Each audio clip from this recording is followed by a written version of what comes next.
जी। तो हम बात कर रहे थे कि आज का जो लेक्चर हमारा होगा वो होगा प्रेसी राइटिंग के हवाले से। प्रेसी राइटिंग होती है तलखीस, और तलखीस कहते हैं इख्तिसार से लिखने को। यानी कि प्रिसाइज और कंसाइज और मुख्तसर लिखने को हम कहते हैं प्रेसी राइटिंग। कंडेंस करना, यानी अगर एक कोई पैराग्राफ हो जिसमें कुछ 60 लाइनें हों और आपको कहा जाए कि ये 20 लाइनों में लिखें, 1/3 उसका बनाएं। अमूमन 1/3 लिखने को हम प्रेसी राइटिंग कहते हैं, लेकिन 1/3 को अक्सर लोग ये समझते हैं कि 60 में से कोई सी 20 लाइनें लिखने को हम प्रेसी राइटिंग होती है। ऐसा नहीं है। प्रेसी राइटिंग को प्रेसी राइटिंग एक फ़न है। और जैसे मैं पहले बात कर रहा था कि मौलाना मोहम्मद अली जौहर एक अखबार निकाला करते थे जिसको उर्दू में हमदर्द अखबार, अंग्रेजी में कॉमरेड न्यूज़पेपर कहते थे। तो एक मरतबा मौलाना मोहम्मद अली जौहर से उसके दोस्त ने पूछा कि क्या मामला है कि आए रोज़ आपके जो अखबार के एडिटोरियल है, इदारी हैं, उनकी जो लेंथ है वो बढ़ती जा रही है। तो मौलाना मोहम्मद अली जौहर ने एक बड़ी पैराडॉक्सिकल बात की कि दरअसल मेरे पास मुख्तसर लिखने का टाइम नहीं है। मुख्तसर लिखना वो होता है जिसमें आप कम अल्फाज में लिखते हो। तो मुख्तसर लिखने के लिए बड़ा वक्त चाहिए होता है। बड़ी आप बार बार एडिटिंग करते हो, कटिंग करते हो कि मैं कम से कम अल्फाज कौन से इस्तेमाल करूं। अच्छा, बात भी पूरी करनी होती है लेकिन अल्फाज भी कम। समंदर को या दरिया को कूजे में बंद करने को हम कह सकते हैं प्रेसी राइटिंग है। So let's have a start. और ये प्रेसी राइटिंग जो है, चाहे पीएमएस का इंग्लिश ग्रामर कंपोजिशन का पेपर हो या सीएसएस का इंग्लिश ग्रामर एंड कंपोजिशन का पेपर हो, उसमें प्रेसी राइटिंग जो है वो 20 नंबर की होती है। इसके अलावा अगर हम बात करें, जो असिस्टेंट डिस्ट्रिक्ट पब्लिक प्रोसिक्यूटर का एग्जाम होता है, जिन लोगों ने एलएलबी किया होता है और 2 साल प्रैक्टिस की होती है उन लोगों ने एज किसी चैम्बर में बतौर वकील, या कोई जो लोग पुलिस डिपार्टमेंट से होते हैं तो उनका अदालतों में अगर 2 साल तजर्बा हो काम करने का पुलिस डिपार्टमेंट के इन्वेस्टिगेशन विंग में, तो वो असिस्टेंट डिस्ट्रिक्ट पब्लिक प्रोसिक्यूटर का जो एग्जाम होता है या सिविल सर्विस सिविल जज का जो एग्जाम होता है, उसमें भी जो इंग्लिश ग्रामर एंड कंपोजिशन का पेपर होता है उसमें भी 20 मार्क्स की प्रेसी होती है। तो प्रेसी क्या होती है आज हम देखेंगे। Let's have a start. मैं उम्मीद करता हूँ कि आपको ये स्क्रीन विजिबल होगी। मैं इसको मजीद विजिबल बनाने की कोशिश करता हूँ। सर एक क्वेश्चन था। जी प्लीज़। सर हमारी मीटिंग का टाइम 9:30 से 10:30 था, तो मीटिंग आज 10 बजे के बाद स्टार्ट हुई है, तो ये कब तक चलेगी? हमारी ये जो लेक्चर है ये हमारे आधे घंटे में ख़त्म हो जाएगा इंशाल्लाह। Okay sir, thank you. Welcome. अच्छा, हम बात कर रहे थे कि प्रेसी राइटिंग का जो लेक्चर है हमारा। अच्छा, आप लोगों को स्क्रीन विजिबल है? Yes sir. यस। ठीक हो गया। प्रेसी राइटिंग क्या होती है जैसे मैंने बताया। प्रेसी राइटिंग बेसिकली होती है जब हम किसी चीज को इख्तिसार से लिखते हैं कम से कम अल्फाज में। तो प्रेसी एक आर्ट है जिसमें हम पैसेज को, पैराग्राफ को कंडेंस करते हैं, मुख्तसर करते हैं, शॉर्टर फॉर्म में लेके जाते हैं, लेकिन उसका जो एसेंस, उसका मतलब, जो उसका मफहूम है वो हम लूज नहीं करते। तो बेसिकली ये एक कैंडिडेट का, जो स्टूडेंट का इम्तिहान होता है कि वो किस तरह चीज़ों को कॉम्प्रिहेंड करता है, समझता है, कैसी वो वोकेबलरी यूज़ करता है, और किस तरह वो आइडेंटिफाई करता है कि मैंने कौन सी खास बात जो है वो नहीं छोड़नी, और कम से कम अल्फाज में पैराग्राफ को दोबारा लिखना है 1/3 लेंथ के अंदर। तो इसके लिए कुछ टेक्निक्स चाहिए होती हैं, कैसे हम प्रेसी राइटिंग करते हैं वो हम डिस्कस करेंगे। पहली टेक्निक ये है कि आप पैराग्राफ को कम से कम 2 मरतबा पढ़ें। जो भी आपके सामने पैराग्राफ आए उसको अंडरस्टैंड करें, कॉम्प्रिहेंड करें कि उसके अंदर मेन थीम कौन कौन से हैं। आथर जो जो जो पैराग्राफ लिखा गया है उसका टोन कौन सी यूज़ की गई है, कोई रिक्वेस्ट की गई है, कोई ऑर्डर दिया जा रहा है, कोई डायलॉग है, कोई ऐसे लिखा हुआ है, या कोई एप्लीकेशन है, वो लेटर है। तो आथर की टोन कैसी है, उसका पर्पस क्या है। आप अपने आप को पूछें कि इसमें जो ऑथर है वो कहना क्या चाहता है। पैराग्राफ में सेंट्रल थीम या सेंट्रल आइडिया या समरी क्या है। मिसाल के तौर पे एक पैराग्राफ है, जरा देखिएगा। पैराग्राफ है basically, in the modern world technology. मैं इसको मजीद विजिबल करने की कोशिश करता हूँ। जी। पैराग्राफ है कि इन द मॉडर्न वर्ल्ड, आजकल की जदीद दुनिया में technology has transform the way we communicate. कि टेक्नोलॉजी ने हमें, जैसे हम कम्युनिकेट करते हैं, उसके तरीकों को भी चेंज करके रख दिया है। Social media platforms connect people across continents. मुख्तलिफ बरआज़मों के जो लोगों को सोशल मीडिया आपस में जोड़े हुए हैं। सोशल मीडिया क्या है, टेक्नोलॉजी ही बेसिकली है। While smartphones make instant communication possible. और ये जो स्मार्टफोन हम यूज़ करते हैं, ये फिल फॉर हमारी जो कम्युनिकेशन होती है, लोगों से रब्ता होती है, इसको मुमकिन बनाती हैं स्मार्टफोन। हाउ एवर, ताहम एक्सेसिव रिलायंस ऑन टेक्नोलॉजी, लेकिन टेक्नोलॉजी के ऊपर जो बहुत ज़्यादा हम इन्हिसार करते हैं, that can lead to social isolation, उससे हम समाजी तौर पे तन्हाई का शिकार भी हो जाते हैं। And reduce face to face interaction, और जब सोशल मीडिया का बहुत ज़्यादा इस्तेमाल करते हैं और टेक्नोलॉजी का, तो उससे हमारा जो फेस टू फेस लोगों के साथ दू बदू ताल्लुक होता है, इंटरेक्शन होता है लोगों के साथ, वो हमारा ख़त्म हो जाता है।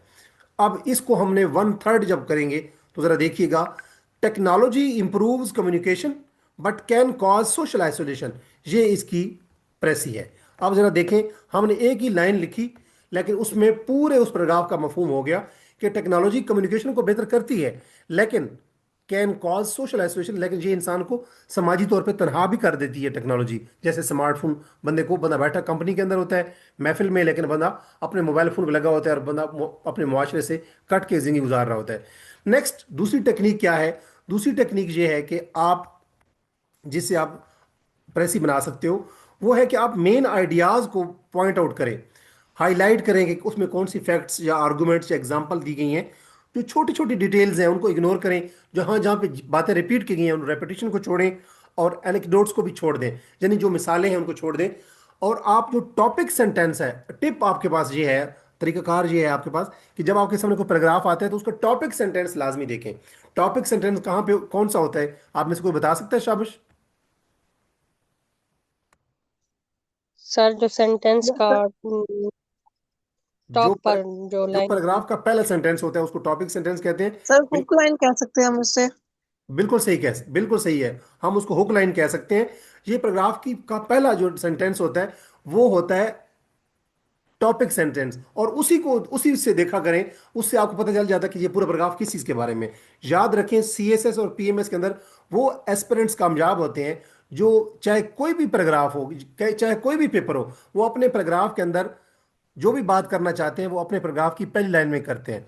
लिहाजा आप जब भी आपके सामने कोई पैराग्राफ आए तो उसकी पहली लाइन देखें। फॉर एग्जांपल एक पैराग्राफ देखिएगा, deforestation is a major environmental issue, ये जंगलात का जो कटाव है ये माहौल का बहुत बड़ा मसला है।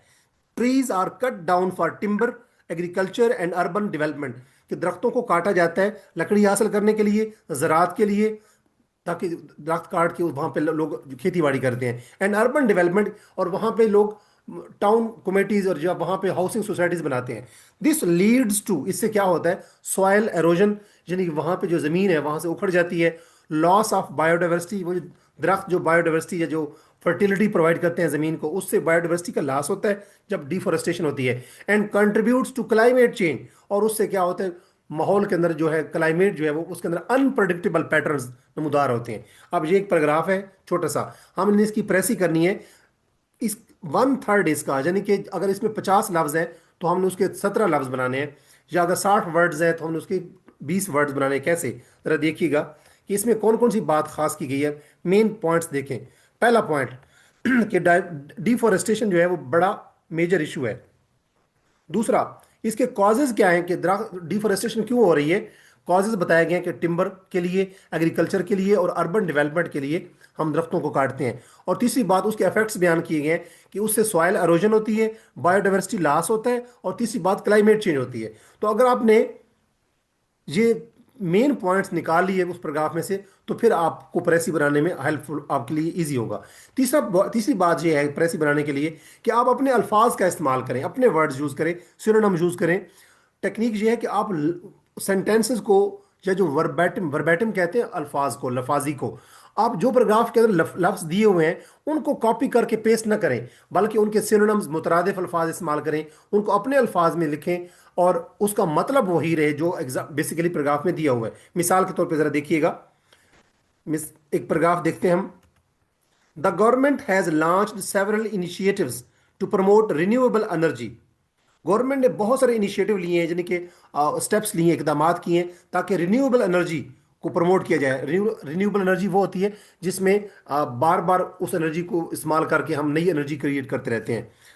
Solar and wind power projects are being set up across the country, पूरे मुल्क में सोलर पैनल के प्रोजेक्ट्स और जो हवा से चलने वाले प्रोजेक्ट्स हैं जिनसे बिजली पैदा होती है वो पूरे मुल्क में लगाए जा रहे हैं। These measures aim to reduce dependence on fossil fuels, इन इकदाम का मकसद क्या है, ताकि जो हमारी फॉसिल फ्यूल के ऊपर जो डिपेंडेंस है, जो इनसार है, उसको कम किया जा सके, और हम इन्वायरमेंटल डिग्रेडेशन, कि जिनको माहौलियाती तौर पे जो लॉस हो रहा है, बायोडाइवर्सिटी का लॉस हो रहा है, उससे हम लड़ सकें। अब इसकी प्रेसी जरा देखिएगा, कम से कम अल्फाज में। इसकी प्रेसी है, the government is promoting renewable energy through solar and wind projects to decrease reliance on fossil fuels and protect environment. अब मफहूम भी वही रहा, हमने कम से कम अल्फाज में इसको बात को कंप्लीट कर दिया। नेक्स्ट जरा देखिएगा, तो इसमें टेक्निक क्या आई कि हमने अपने अल्फाज इस्तेमाल किए। सारे वर्ड्स हमने नहीं, कुछ वर्ड्स को हमने निकाल दिए है। जैसे सेवरल इनिशिएटिव का वर्ड हमने निकाल दिया है, और इसके अलावा और भी बहुत से अक्रॉस द कंट्री का वर्ड हमने निकाल दिया है। इसके अलावा इन्वायरमेंटल डिग्रेडेशन को हमने टू प्रोटेक्ट द इन्वायरमेंट कर दिया है, और डिपेंडेंस के लिए हमने रिलायंस का वर्ड यूज़ कर लिया है। इसी तरह अल्फाज का सिनोनिम्स यूज़ करके हम प्रेसी लिख सकते हैं। एक और जरा देखिएगा, चौथी टेक्निक ये है जिससे हम प्रेसी बना सकते हैं, वो है कि आप लॉजिकल सीक्वेंस को लाजमी मेंटेन करें। लॉजिकल सीक्वेंस का मतलब ये है कि हमेशा कॉज पहले लिखा जाता है, बाद में इफेक्ट लिखा जाता है। ऐसे नहीं है कि पहले इफेक्ट लिखें बाद में कॉज लिखें। और जो बात किसी पैराग्राफ में पहले की जाती है, आप प्रेसी में भी वो पहले लिखें, और जिस बात को पैराग्राफ के अंदर एंड पे लिखा गया है, आप अपनी प्रेसी में भी उसको एंड पे लिखें। टेक्निक ये है कि आप अपने पॉइंट्स को एक खास ऑर्डर के अंदर, जिस जिस तरतीब से वो पहले पैराग्राफ में लिखे गए हैं, जो पैराग्राफ इम्तिहान में आता है, उसी तरतीब के साथ उसकी प्रेसी बनाएं, और बड़ा क्लियर स्ट्रक्चर उसमें फॉलो करें, ताकि वो रीडेबल हो जाए आपकी प्रेसी। और कनेक्टर्स इस्तेमाल करें, जैसे फर्स्टली, सेकंडली, थर्डली, या मोर ओवर, या देयर फोर, या इन कंक्लूजन टू। इससे क्या होगा, आपका फ्लो या कोहेरेंस मेंटेन होगी। ये जो वर्ड है connectivity, moreover, therefore, firstly, इससे ये होता है कि पैराग्राफ के अंदर कोहेरेंस पैदा होती है, कनेक्टिविटी या लिंक पैदा होता है, और पूरा पैराग्राफ एक यूनिटी ऑफ आर्गुमेंट प्रोवाइड करता है। तो कनेक्टर्स इनको कहते हैं, ये जो वर्ड लिखा हुआ है मैंने, कनेक्टर्स कहते हैं बेसिकली। ये जो वर्ड इस्तेमाल किए गए, फर्स्टली, सेकंडली, थर्डली, इन किस्म के वर्ड, इस किस्म के अल्फाज को इस्तेमाल करेंगे जब प्रेसी में, तो आपके जो सेंटेंसेस हैं उनके दरमियान में रब्त पैदा हो जाएगा। या इन कंक्लूजन टू भी एक वर्ड होता है। अच्छा, अब आगे देखें जरा, इसकी मिसाल देख लेते हैं। पैराग्राफ हमारे पास है, आपको स्क्रीन विजिबल है आप सब लोगों को? Yes sir. हम जी पैराग्राफ सर। देख लेते हैं पहले। पैराग्राफ है कि रीडिंग इज फंडामेंटल स्किल, कि जो पढ़ना है, जो मुतालिया है, ये एक बड़ी बुनियादी स्किल है। इट इम्प्रूव्स नॉलेज, इससे हमारा इल्म में इजाफा होता है। इनहेंसेस वोकेबलरी, इससे हमारी जो वोकेबलरी होती है, जो नए नए अल्फाज हमारे पास आते हैं। एंड शार्पन्स थिंकिंग, और रीडिंग से हमारी जो थिंकिंग होती है वो बड़ी तेज़ होती है, जो सोचने का, तखयल की जो सलाहियत होती है। Children should be encourage to read regularly, बच्चों को की हौसला अफजाई करनी चाहिए कि वो बाकायदा तौर पे, कंसिस्टेंटली, रेगुलरली, इनवेरिएबली जो है वो पढ़ते रहे, मुताला करते रहे। अब ये एक पैराग्राफ है, हम इसकी क्या करेंगे, प्रेसी बनाएंगे। और ऊपर हमने कहा कि कैरेक्टर्स वर्ड यूज करें, firstly, moreover, therefore. Sorry, हम इसकी प्रेसी जरा देखते हैं। प्रेसी जरा देखिएगा कि रीडिंग इज एसेंशियल एज, अब ये जो लिखा हुआ है जो वर्ड एज, ये बेसिकली कनेक्टर है। As it increases knowledge, vocabulary and analytical skills, children should be motivated to read regularly. अब यहाँ पे एज का वर्ड है तो ये कनेक्टर है, और वहां पे ऊपर एक वर्ड लिखा हुआ था पैराग्राफ के अंदर कि ये थिंकिंग को इस शार्पन करती है, तो हमने यहाँ पे वर्ड लिख दिया कि ये एनालिटिकल स्किल्स पैदा करती है। वहां पे हमने लिखा कि बच्चों को इनकरेज करना चाहिए, और यहाँ पे हमने वर्ड क्या लिखा प्रेसी के अंदर, बच्चों को मोटिवेटेड करना चाहिए। तो इस तरीके से मोटिवेट करना चाहिए। हमने कनेक्टर भी यूज कर लिया और सिनोनिम्स भी यूज कर लिए, और कम से कम अल्फाज इस्तेमाल करने की कोशिश की। एक और तरीकाकार होता है टेक्निक प्रेसी लिखने के लिए, कि आप अपनी ओपिनियन को, और जो एग्जांपल दी गई है पैराग्राफ के अंदर, उनको अवॉइड करें। यानी कि जो आपका अपना पर्सनल व्यू है, कोई पैराग्राफ को पढ़ने के बाद आपका अपना भी व्यू हो सकता है, आपने वो नहीं लिखना। और अगर कोई जो पैराग्राफ दिया गया हुआ है उसमें जो कोई एग्जांपल दी गई हैं, जो मेंशन की गई हैं, आपने उनको इस्तेमाल नहीं करना, एग्जाम्पल को ओमिट करना है, छोड़ देना है। सिर्फ आपने मेन आइडियाज के ऊपर, जो मेन बात की गई है उन पे फोकस करना है। फॉर एग्जाम्पल जरा देखिएगा,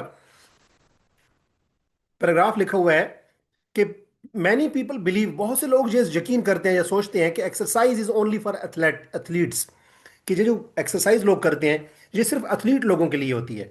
इन रियलिटी, हकीकत ये है, regular physical activity benefits everyone, के बाकायदा इनके बाकायदा बुनियादों पे जो जिस्मानी एक्टिविटी होती है ये हर बंदे को फायदा देती है। इट स्ट्रेंथन्स हार्ट, इससे दिल मजबूत होता है। इंप्रूव्स मूड, ये इंसान के मूड को बेहतर करती है जो फिजिकल एक्सरसाइज होती है डेली बेसिस पे। एंड इंक्रीजेज लॉन्जेविटी, और इससे क्या होता है कि हमारी जो जिंदगी के अंदर पायदारी आती है, मजबूती आती है, और लंबे अरसे तक हम जिंदा रहते हैं। तो ये हमारे पैराग्राफ है, इसकी इसकी प्रेसी जरा देखिएगा। रेगुलर एक्सरसाइज बेनिफिट्स एवरीवन, के रेगुलर बुनियादों पे जो एक्सरसाइज है वो हर किसी को बेनिफिट देती है। कैसे? By strengthening the heart, improving mood and increasing lifespan. तो जो लंजेविटी का जो वर्ड था, लॉन्ग से लंजेविटी निकला है, इसके लिए हमने वर्ड क्या लिख दिया कि लाइफ स्पैन को इंक्रीज करना, जिंदगी की उम्र बढ़ाना। और हमने कम से कम अल्फाज के अंदर एक वही बात लिख दी है, इसको हम कहते हैं प्रेसी। और ये जो वर्ड लिखा हुआ है बाई, बाई के बाद जितने भी हमने वर्ड यूज किए हैं, आई एन जी लगा के, ये हमारे पास जेरेंड्स हैं। तो हमने ऊपर वाले पैराग्राफ को नीचे वाले पैराग्राफ में कम से कम अल्फाज में लिख दिया है, मफहूम भी वही रहा है।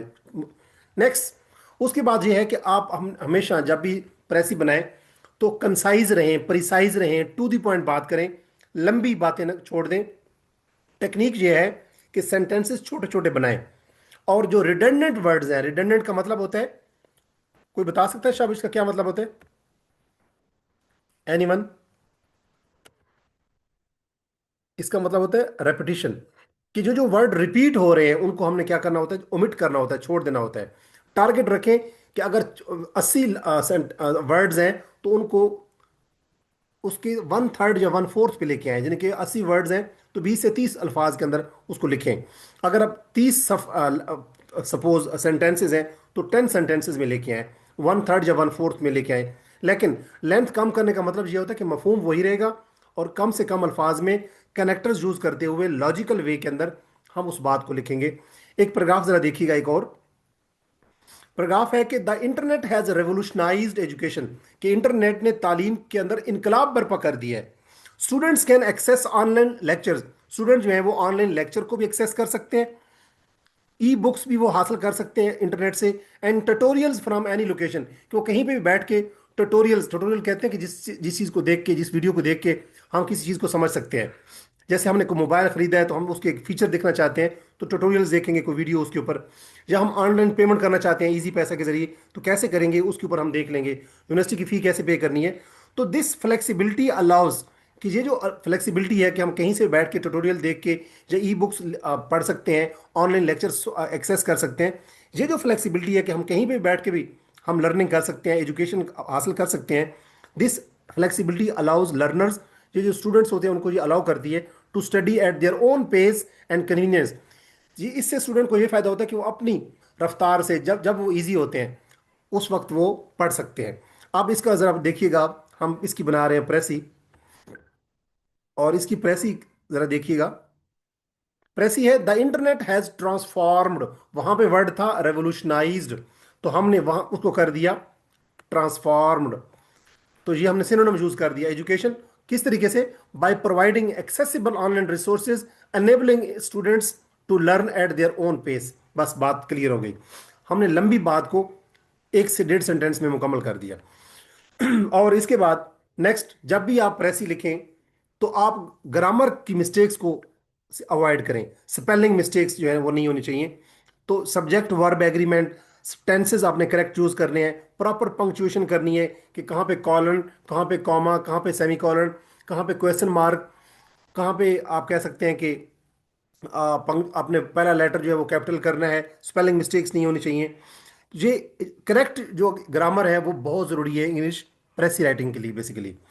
और आखिरी टेक्निक जो है वो है कि प्रैक्टिस करें, लंबे लंबे पैराग्राफ जो सीएसएस में दिए जाते हैं या पीएमएस में, उससे डायरेक्ट स्टार्ट ना करें। छोटे छोटे पैराग्राफ, जैसे मैंने अभी आप लोगों को इस लेक्चर में बड़े छोटे छोटे पैराग्राफ जो है उसकी प्रैक्टिस सिखाई है, 3 3 सेंटेंसेस का पैराग्राफ है और उसकी हमने प्रेसी राइटिंग की। इसी तरह छोटे छोटे पैराग्राफ से जब आप स्टार्ट करेंगे तो उससे आपकी स्पीड भी इंप्रूव होगी और आपकी अंडरस्टैंडिंग भी बेहतर होगी। फॉर एग्जांपल एक पैराग्राफ देखिएगा, पैराग्राफ है climate change is causing, paragraph जरा दोबारा देखिएगा, climate change is causing glaciers to melt, climate change से ग्लेशियर पिघल रहे हैं। Rising sea levels threaten coastal cities, ये जो जब ग्लेशियर पिघलते हैं तो समुद्रों के अंदर पानी का लेवल बढ़ता है, उससे जो साथ साथ के जो शहर होते हैं समुद्र के साथ उनको कहते हैं कोस्टल सिटीज, उनमें उनको खतरा होता है कि वो वहां कहीं सैलाब आ सकता है। Immediate action is required to reduce carbon emission, लिहाजा हमें किस चीज की जरूरत है कि हम कार्बन एमिशन को कंट्रोल करें। अब इसकी प्रेसी जरा देखिएगा, climate change is melting glaciers and raising sea levels, endangering, यानी कि ये खतरा लायक कर रहा है कोस्टल सिटीज, नेसेसिटेटिंग यानी कि ये जरूरत वक्त इस चीज की है कि अर्जेंट रिडक्शन की जाए कार्बन एमिशन की। तो एक चीज आपने और भी नोट की होगी, रेजिंग यहाँ आईएनजी उसने यूज किया, इंडेंजरिंग उसने यहाँ पे आईएनजी यूज किया, और नेसेसिटेटिंग यहाँ पे उसने आईएनजी यूज किया। और जो पीछे हम पैराग्राफ पढ़ चुके हैं उसमें भी वो जब भी प्रेसी करता है तो जेरेंट का यूज करता है। तो आप कोशिश करें कि जब भी प्रेसी लिखें तो जेरेंट का इस्तेमाल करें, उससे क्या होता है आप कम से कम अल्फाज में अपना मफहूम बयान कर लेते हो। तो आज जो हमने लेक्चर में चीज़ें टेक्निक्स पढ़ी, उसमें हमने पहली टेक्निक ये पढ़ी कि आप कम से कम रीड करें 2 मरतबा, अंडरस्टैंड करें प्रॉपरली कि उसके अंदर मेन थीम क्या है, मेन पर्पस क्या है, और मेन थीम्स की आइडेंटिफाई करने के बाद अपने अल्फाज में लिखें। अपने अल्फाज में लिखने का मतलब ये है कि सिनोनिम्स यूज करें। और लॉजिकल सीक्वेंस का मतलब ये है कि पहले जो बात की गई है पैराग्राफ में वो पहले लिखें, जो पैराग्राफ में बाद में बात की गई है रिटर्न जो पैराग्राफ दिया गया है एग्जाम में, जो बात उसमें बाद में की गई है उसको भी प्रेस में भी उसको बाद में लिखें। यानी कॉज को पहले लिखें, इफेक्ट को बाद में लिखें। और अपनी पर्सनल ओपिनियन से अवॉइड करें, और जो पैराग्राफ के अंदर एग्जाम्पल दी गई हैं, फॉर एग्जाम्पल का वर्ड लिखा गया है, फॉर इंस्टेंस का वर्ड लिखा गया है, और उसके बाद जो भी एग्जाम्पल दी गई है उनको ओमिट करें, स्किप करें, और कंसाइज रहें, प्रिसाइज रहें, और ग्रामर और स्पेलिंग की मिस्टेक से अवॉइड करें, और छोटे छोटे पैसेजेस से काम चलाएं। छोटे छोटे पैसेज की आप प्रेसी बनाएंगे तो उसके बाद लॉन्ग पैराग्राफ की प्रेसी बनाना आपके लिए ईजी होगा। आप मेरे YouTube channel English with Ajmal Khan के ऊपर 1985 से लेकर 1992 तक, 1985, 1986, 1987 से लेकर 1922, 1992 तक जो सीएसएस के पेपर में पैराग्राफ की प्रेसी आती रही है, मैंने उनकी पैराग्राफ की प्रेसी जो है वो अपने YouTube channel English with Ajmal Khan के ऊपर अपलोड कर दी है। मैं एक प्रेसी का जो लिंक है वो आपके साथ ग्रुप में भी शेयर करूंगा, आप उसको देखेंगे तो आपको आइडिया हो जाएगा। और एक लेक्चर मैंने अपलोड किया हुआ है कि कौन कौन से वो प्रिंसिपल्स हैं, वो कौन कौन से कैनन्स हैं, वो कौन कौन से उसूल हैं या रूल्स हैं जिनको फॉलो किया जाना चाहिए प्रेसी के लिए। और फिर मैंने रियल लाइफ एग्जांपल दिए हैं जो पेपर में पहले आ चुकी हैं, यानी जो जो पेपर क्वेश्चन पेपर में आ चुकी हैं, सीएसएस के अंदर पैराग्राफ्स आ चुके हैं प्रेसी राइटिंग के वाले से, उनकी प्रेसी बनाना मैंने पैराग्राफ के अंदर सिखाया है अपने यूट्यूब चैनल के ऊपर। उनका लिंक मैं एक वीडियो का सेंड करूंगा, आप उसको देखेंगे तो आपकी प्रेसी राइटिंग की स्किल जो है वो मजीद इंप्रूव होगी। Any question from your side? Asma, Batool, Ruqaiya? Sir ji please. जी रुकैया, आपको अपना क्वेश्चन बताइएगा। में तो कौन ओके, होते हैं ना, तो वो जी जी बोले। मैंने इस लेक्चर में कहते हैं कि आप पहले कंप्यूटर जो सकते हैं कि आप अंडरलाइन पढ़ें और चाहे जो ट्रिक होती है पैराग्राफ के उनको, तो आप नहीं सकता। और कोई भी ऐसे काटते के बीच में वो कहते हैं एग्जाम्पल वगैरह देंगे, उनको आप स्किप कर सकते हैं, क्या ऐसे पॉसिबल हो सकता है? अच्छा रुकैया, आपकी ना शायद इंटरनेट का इशू है, आपकी मुझे आवाज़ समझ नहीं आई। आपको पता है कि आप लोग ग्रुप के अंदर भी मेरे साथ कनेक्टेड हैं, और 1 to 1 भी आप मुझे इनबॉक्स कर सकते हैं। I will respond to your query. मैं माजरत खा हूँ कि मैं आपको समझ नहीं पाया कि आपने क्या क्वेश्चन पूछा है। जी सर, मैं आपको जी प्लीज़ आप मुझे ना इनबॉक्स कर दीजिएगा, मैं आपकी क्यूरी को रिस्पॉन्ड करूंगा, ठीक है? जी सर। जी, आसमा, बतूल और फाद खान की तरफ से कोई क्वेश्चन है तो अगर आप लोगों को मेरी आवाज़ क्लियर आ रही है तो आप क्वेश्चन पूछ सकते हैं, कोई क्वेश्चन प्रेसी राइटिंग के हवाले से है तो। No, sir. ठीक I है, have no question. Okay, no question. अपना बहुत सारा ख्याल रखें, और मैं अपनी इस क्लास को वाइंड अप कर रहा हूँ। जब हम कोई चीज़ वाइंड अप कर रहे होते हैं तो हम कहते हैं let's call it a day. आइए इसको हम डे कहते हैं जनी, हम इसको ख़त्म करते हैं। हम नेक्स्ट लेक्चर में एक नए एजेंडा के साथ दोबारा आपके मिल रहे होंगे कल इंशाल्लाह, बल्कि नहीं, कल हफ्ता और इतवार है, उसके बाद हम मंडे को हमारी क्लास होगी नेक्स्ट। अपना बहुत सारा ख्याल रखें और अपने से जुड़े हुए लोगों का भी। अल्लाह हाफिज़। अल्लाह हाफिज।